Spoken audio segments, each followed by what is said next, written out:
కాగా మీరు బలహీనులు కాక ధైర్యము వహించుడి, మీ కార్యము సఫలమగును. 2 దినవృత్తాంతములు 15వ అధ్యాయము 7వ వచనము. ధైర్యము ప్రభువైన యేసుక్రీస్తు వారి వలన కలుగును.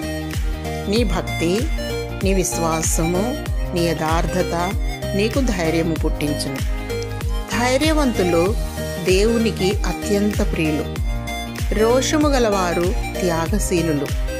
ఏమి ఉన్నా ఏమి లేకున్నా ఎటువంటి పరిస్థితుల్లోనైనా భూలోకంలో ప్రభువైన యేసుక్రీస్తు నామాన్ని ధరించుకొని యేసే క్రీస్తు అని ఒప్పుకొని వారు జయశీలులు.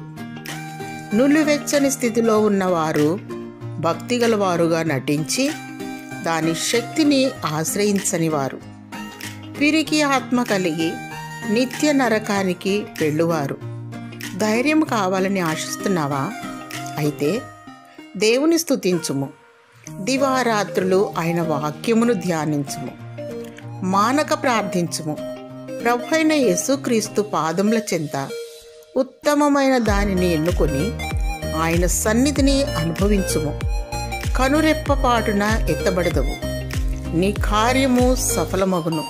ప్రభువైన యేసుక్రీస్తు రానయ్యున్నాడు. సిద్ధపాటు కలిగి వేచియుండుము. దేవుడు నీకు ధైర్యము, ఆదరణ దయచేయునుగాక. ఆమేన్.